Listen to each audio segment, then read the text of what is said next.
Basically saying because of that, this guy's not going to be around anymore. Stephen, what was your reaction to Clyde's comments? Saying that LeBron is not with the team, that he doesn't care anymore. First of all, Walt, nobody cares about your suits. Nobody cares about your mustache, your haircut, or anything. I was born in '78. I don't know too much about you. This generation don't know too much about you.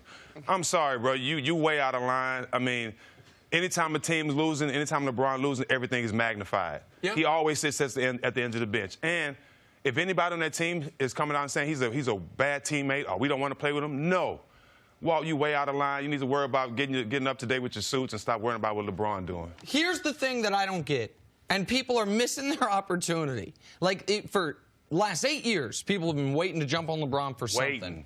And this year, there's actually legitimate basketball criticisms. That fourth quarter last night, he was real bad. He was bad. He tried to do too much. He didn't play the way LeBron. It's not the first bad fourth quarter you've had, though. No, of course. No. But just follow me along here for a moment. There's legitimate criticism about the team, about his relationship with Walton, about his performance on the defensive end, all of that. And at the end of the game, last 4 possessions, LeBron missed 3, block layup, missed jumper, and then Hazonia kills him in the game. They lose the game. They blow an 11-point lead with 3.5 minutes left. But this stuff is nonsense. And I might like Clyde Frazier more than you do, Stephen. I don't. But I don't think Clyde knew he was talking to a teammate. The white guy he's talking to right there is a trainer, and he gets either a Kleenex or some athletic tape from him. And the guy sitting next to him is Tyson Chandler. Later in the game, Walt kills him again for making guys scoot down a seat. He and Lonzo are talking to each other and joking during that clip. LeBron always sits in that spot. Every team he's been on, he sits in that spot. It's not as if he was in the game, going to go back into the game. Luke's drawing up a play, and he's sitting way away from everybody. This is a ridiculous thing to criticize LeBron about when there are legitimate criticisms of LeBron this year and in this game, but this ain't one of them. No, that wasn't one of them. And also, a lot of times, as an announcer, you don't watch LeBron. LeBron's making 2 times you're going to see him versus the Knicks. This is his only trip to the Garden. You think Walt Frazier's watching the Lakers play? I know he's not. I know he doesn't understand the body language. So when the game starts and in-game timeouts, when LeBron is in the lineup, he is in the structure of the huddle or sitting in one of those first few seats, because it's important when you start the game, the coach is going to tell you as far as your assignments, the first few plays, and the theme for which you're trying to march to. But after that, I've watched LeBron, not only in high school, but in the 3 previous stops. Once you're during the game, LeBron is sitting at the end of the bench. Now, I'm going to tell you, when you don't know that, it's hard to commentate on the game. So when you're looking at it, you can be like, oh, man, that does not look good. But if you know LeBron James or you know other NBA teams where guys go to the end of the bench. NBA players don't care nothing about this. Hey, Clyde, I'm going to tell you something, too. There was a time in the NBA when guys used to lay on the floor. Yeah, AI used to lay on the ground. Larry Bird. Yeah. They had back problems, and guys laid on the floor, laid at the end of the, up under the bucket. So this is not the first time, but I can understand LeBron James, who he is.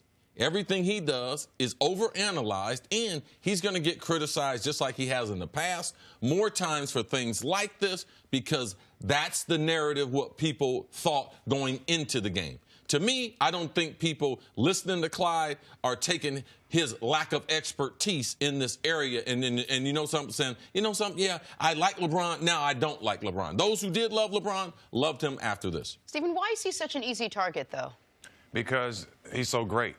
I mean, that's the only reason he's so great. Like he said, people have been waiting all this time, all his career to pick on him. But keep that same energy. Keep that same energy. Keep that same energy with Dog and LeBron and Dog and the Lakers, because I guarantee you they won't be in the same position next year. This summer. This summer or next year. Well, and this is also, to me, symptomatic of why so many guys are so reserved and so hesitant to embrace any part of the media, because of how quickly people will turn on you. So many of the folks that are just talking about LeBron, not as a basketball player, but as a teammate, almost as his sports character. Last year, what were they saying when he and Jetty Osman are chest bumping after the game winner against Toronto? What were they saying last year when he seemingly was resurrecting Jeff Green's career? What were they saying a few years prior when guys were coming to Cleveland of all places, to play with LeBron. Like, we are 10 months removed from so many of these people almost, because there was no other choice, universally adoring what LeBron was doing. And now it's like, nope, this is how I really feel. Let me kill him for it. Because Walt Demisi came into the game with an agenda. He was going to get that point in there. He was going to get in there because this was such a weird time to do it. LeBron's been a bad teammate this year. Let me find a reason to show you why. And the Lakers, after losing 2 in a row before this game, not even in those basketball games, having a St. Patty's Day matinee where LeBron James is playing in the Garden, where I called for LeBron 5 games ago to put him on the rack. I told Magic, if I'm Magic, we're getting ready to get into a fist fight. Yeah. All right? Because I'm not going to let LeBron play the rest of the season because I don't believe the optics are good for him. I thought he was playing above his weight. I think he's gotten that down some. So to criticize someone who's the face of if he didn't care, he wouldn't be out there. So you can't say, oh, he's at the end of the bench, he doesn't care. Well, there's another way. And that's by taking yourself out of the games, and that's what LeBron refused to do. Even though they were mathematically eliminated from the playoffs, he said, that's not who I am. And it's depressing coming from a former player. From a Hall of Famer. From a former player to me. It's crazy because we know we've all been in a position where we go sit at the end of the bench all the way at the end. It's not because of frustration. Sometimes that's the only seat, and sometimes you want to be down there to just refocus. Saying LeBron is a bad team and all the stuff that people are trying to imply because of their losing is sad, and that's people that don't know the game. And you don't want that story with someone like Clyde, Hall of Famer, if you think so or not, like his commentary or not, like his dress or not. It just adds another log on that fire. Yes. Oh, LeBron's a bad teammate. Oh, he's not. He doesn't have an interest. Why did he sign a 4-year deal? He could have gave him a 1-year deal. Fake news. And the reason I mentioned the Hall of Famer part is I was at this game, and so I didn't see this happen live. And it got texted to me by someone in LeBron's circle because of how taken aback they were by it. And I don't think LeBron and a lot of guys care so much about what the average media member says about him, the Rick Bucher article, which was a hit piece.